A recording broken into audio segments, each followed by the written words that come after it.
हे जंकीस, कैसे हो आप सब। स्वागत है आपका हमारी एक और नई वीडियो में, जहां पर आज हम बात करने वाले हैं कुछ ऐसे टेक्नोलॉजिकल फैक्ट्स के बारे में जिसको सुनकर आपका दिमाग खुल जाएगा और आप बोलोगे हैं। और जो आज का लास्ट वाला फैक्ट है उसको सुनने के बाद भाई आपको इस दुनिया के ऐसे एक रहस्य के बारे में पता चलेगा जो आपने कभी इमेजिन भी नहीं किया होगा। इसीलिए वीडियो को लास्ट तक जरूर देखना, वो लास्ट वाला फैक्ट तो जरूर देखना। तो चलिए वीडियो को शुरू करते हैं। फैक्ट नंबर 1, आप इंटरनेट पर रोज कुछ ना कुछ गूगल पर सर्च करते होगे, लेकिन क्या आपको गूगल का मतलब पता है? अब सबसे पहले इसका जो नाम रखा जाने वाला था वो रखा जाने वाला था बैक रब, क्योंकि ये काम ही ऐसे करता था। मतलब अब जैसे आप अपने दोस्त के पास जाते हो और वो थोड़ा मतलब आपको उससे कुछ भी पूछना होता है तो आप क्या करते हो, उसके पीठ पे हाथ रखते हो, थोड़ा ऐसे ऐसे करते हो कि हाँ भाई बता क्या हुआ, क्या दिक्कत है, ऐसे करके पूछते हो ना, फिर वो बता देता है आपको क्या दिक्कत हुई। तो इसीलिए गूगल का नाम पहले बैक रब रखा जाने वाला था। तो ऐसा बिल्कुल भी नहीं है, ये कोई एक्सप्लेनेशन नहीं है। इसका नाम बैकरब क्यों रखा जाने वाला था मुझे नहीं पता। इसके बाद जो इसका नाम रखा गया वो रखा गया था व्हाट बॉक्स। मतलब ये बॉक्स है, इसके ऊपर कोई भी सवाल पूछता है कि भैया मुझे कुछ जानना है, तो इसीलिए इसका नाम व्हाट बॉक्स करके रखा जाना था, लेकिन फिर भी वो नहीं रखा गया। उसके बाद किसी ने सजेस्ट किया कि आप इसका नाम गूगल रख दो, GOOGOL, गूगल, जिसका मतलब होता है 1 × 10⁻100, मतलब कि 1 के आगे 100 जीरो। तो भाई सब लोगों को इसका नाम बहुत पसंद आया कि हाँ भाई बढ़िया नाम लग रहा है तो रख देते हैं। तो उन्होंने जो मतलब कंपनी के पास गए कि हाँ हमें अपनी कंपनी का नाम ये रखना है। उन्होंने पूछा क्या रखना है, उसने कहा गूगल। अब उसने क्या करा, GOL की जगह उसने GL ही रख दिया, गूगल। फिर उसके बाद बाकी ने कहा यार लग तो ये भी ठीक रहा है, चलो कोई बात नहीं इसी को रख लेते हैं। तो कुछ इस तरह से गूगल का नाम गूगल पड़ा। फैक्ट नंबर 2, 2009 में गूगल में एक प्रोग्रामर था, वो अपना काम कर रहा था डेली की तरह।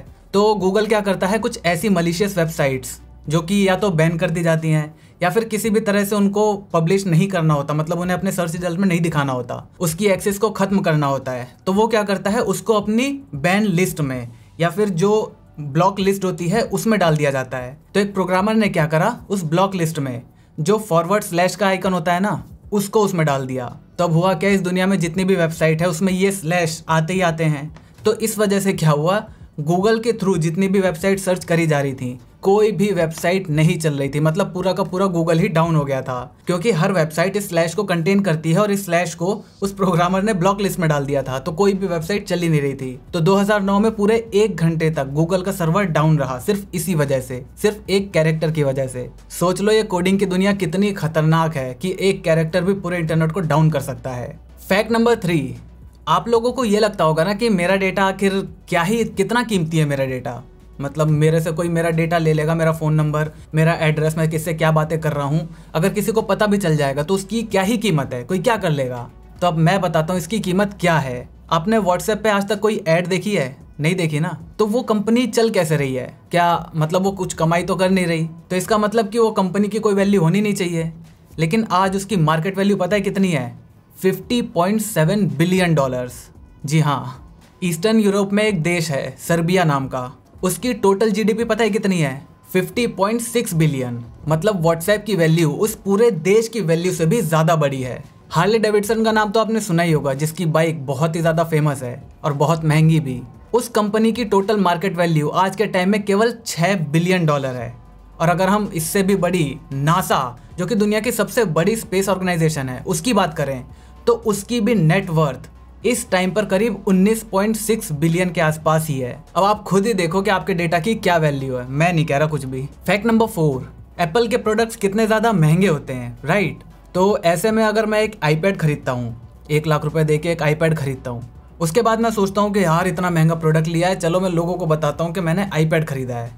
मैं जाता हूँ ऐप स्टोर पे और ऐप स्टोर पे डालता हूँ मैं व्हाट्सएप, और जब मैं उसे सर्च करता हूँ तो पता चलता है कि आईपैड के लिए तो व्हाट्सएप बना ही नहीं है। मतलब देख रहे हो, 1 लाख 1.5 लाख रुपए के आईपैड आते हैं और उसमें व्हाट्सएप नहीं चला सकते आप। भाई सब एप्पल की माया है। फैक्ट नंबर 5, मैंने आपको भी एक / के बारे में बताया ना कि कैसे एक प्रोग्रामर ने उसे अपने ब्लॉक लिस्ट वाले में डाल दिया और पूरा इंटरनेट शट डाउन हो गया था। तो टिम बर्नर्स-ली, जो कि www के फाउंडर हैं, मतलब जिसको फादर ऑफ वेब भी कहते हैं, उन्होंने पता है अपने एक इंटरव्यू में क्या कहा था कि मेरी सबसे बड़ी मिस्टेक ये है कि मैंने जो वेबसाइट्स हैं उनके आगे / को अलाउ करा। मतलब मैंने ऐसा कोड लिखा जिसमें / की ज़रूरत हो, और एक्चुअली में ये मेरी सबसे बड़ी गलती है, क्योंकि वेबसाइट्स में इसकी कोई ज़रूरत है ही नहीं। अगर मैं बिना ये लगाए भी वेबसाइट्स डिज़ाइन करता तो भी कोई फ़र्क नहीं पड़ने वाला था। तो अब देख रहे हो जिस चीज़ की कोई इंपॉर्टेंस ही नहीं थी, उस चीज़ की वजह से 2009 में 1 घंटे के लिए पूरा इंटरनेट शट डाउन हो गया था। Fact number 6, incognito mode. ये आपने कभी ना कभी तो यूज़ करा ही होगा। देखो झूठ मत बोलना, यूज़ तो करा होगा आपने। और जब आप इसे यूज़ करते हो उसके बाद आप अपनी जब सर्च हिस्ट्री में जाते हो, ऑब्वियसली जब आप इसका यूज़ करोगे तो आप सर्च हिस्ट्री में भी जाओगे। मैं जानता हूँ जो आप लोग सोच रहे हो, ठीक है। उसके बाद आप लोग देखते हो कि मेरी किसी भी तरह की सर्च हिस्ट्री जनरेट नहीं हुई है, मतलब इनकॉग्निटो मोड में या प्राइवेट मोड में कोई भी हिस्ट्री जनरेट नहीं हुई है, मतलब मेरा डाटा पूरी तरह से सेफ है। किसी को कुछ नहीं पता चला कि मैंने अभी अभी क्या करा है, ठीक है। लेकिन वो डेटा सिर्फ और सिर्फ आपके कंप्यूटर या आपके मोबाइल में से ही गायब होगा, बाकी कहीं और से नहीं। आपके इंटरनेट प्रोवाइडर को सब कुछ पता चल रहा है कि आपने उस प्राइवेट मोड में क्या क्या करा है। तो अगर आप ऐसा सोचते हो कि इनकॉग्निटो मोड बिल्कुल सेफ है, तो ऐसा बिल्कुल भी नहीं है। अब देख लो जियो को आपके बारे में कितना कुछ पता है। क्या मुझे इसके बारे में कैसे पता? I am a mechanical engineer bro. Fact number 7, आपने तारों में ये चिड़ियों को बैठे हुए देखा है। आपने कभी ना कभी तो ये सोचा ही होगा कि यार इन्हें करंट क्यों नहीं लगता, मतलब इस तार में इतना सारा करंट बह रहा है, इन्हें करंट क्यों नहीं लगता। अब देखो करंट होता क्या है, किसी भी चीज के फ्लो को हम करंट कहते हैं। फॉर एग्जाम्पल 2 बाल्टी है, ठीक है, एक में पानी इतना भरा है, एक में पानी इतना भरा है। तो अब होगा क्या, जैसे ही आप इनको एक पाइप से जोड़ दोगे तो इस पाइप के थ्रू यहाँ का पानी इस पानी में, मतलब इस बाल्टी में भरना शुरू हो जाएगा। तो फ्लो, पानी का फ्लो यहाँ से जाने लगेगा। तो इस चीज को भी हम वाटर करंट कहते हैं। तो किसी भी चीज के फ्लो को हम करंट कहते हैं। अगर तेज हवा चल रही है तो उसे विंड करंट कहते हैं। तो इसी तरह जब हमारा इलेक्ट्रॉन्स मूव होता है, मतलब एक वायर के अंदर या किसी भी चीज के अंदर जब इलेक्ट्रॉन्स मूव होते हैं, उसको हम इलेक्ट्रिक करंट कहते हैं, ठीक है। तो अब ये देखो जो इलेक्ट्रॉन्स होते हैं ना, ये बिल्कुल हमारी तरह होते हैं, मतलब मेरी तरह होते हैं, बिल्कुल एक नंबर के आलसी। इनका सीधा सीधा क्या काम है, इनको जिस रास्ते में सबसे कम रेजिस्टेंस मिलेगा, मतलब जिस रास्ते में सबसे कम रुकावट मिलेगी ना, ये उस रास्ते पे जाते जाएंगे। अब जितने भी हमारे ये वायर्स होते हैं, ये सारे के सारे बने होते हैं कॉपर के। अब कॉपर से इलेक्ट्रॉन एक जगह से दूसरी जगह आराम से जाता जाएगा। उस पर अगर कोई चिड़िया बैठ जाती है तो उसके पैरों से जो उसे रेजिस्टेंस मिलेगा ना, वो उस वायर से काफी ज्यादा है। इसी वजह से इलेक्ट्रॉन्स क्या कहेंगे, अब ऐसी तैसी सीधा सीधा चलते रहो, जो सबसे आसान रास्ता है उस पर चलते रहो, बाकी कुछ नहीं देखना उन्हें। तो इसीलिए कोई भी चिड़िया, बंदर या जो भी इलेक्ट्रिक वायर पे चले जाते हैं उनको करंट नहीं लगता। लेकिन दोस्तों ऐसा जरूरी नहीं है। देखो होता क्या है, अब जैसे हमारे जो भी वायर जा रहे होते हैं ना, तो उन दोनों वायर में, जैसे 2 वायर जा रहे हैं तो उन दोनों वायर्स में अलग अलग पोटेंशियल डिफरेंस होता है। जैसे मैंने अभी आपको एग्जांपल दिया बाल्टी वाला कि एक में पानी यहाँ तक भरा है, एक में पानी यहाँ तक भरा है। सेम ऐसा ही होता है जब 2 वायर्स जा रहे होते हैं, तो एक में ज़्यादा इलेक्ट्रॉन्स जा रहे होंगे तेजी तेजी से, एक में थोड़े कम इलेक्ट्रॉन्स जा रहे होंगे। अब देखो जैसे पानी क्या चाहता है कि जहाँ पानी ज़्यादा है वहाँ से कम की तरफ चला जाए, बिल्कुल वैसे ही इलेक्ट्रॉन्स भी चाहते हैं जहाँ पर इलेक्ट्रॉन्स ज़्यादा हैं वहाँ से वो कम जगह जहाँ पर इलेक्ट्रॉन्स कम है वहाँ चले जाएं। बिल्कुल हर भीड़ की तरह, जहाँ भीड़ ज़्यादा है लोग सोचते हैं कि जहाँ खाली जगह है वहाँ पहुँच जाएं। ऐसे ही इलेक्ट्रॉन्स भी करते हैं।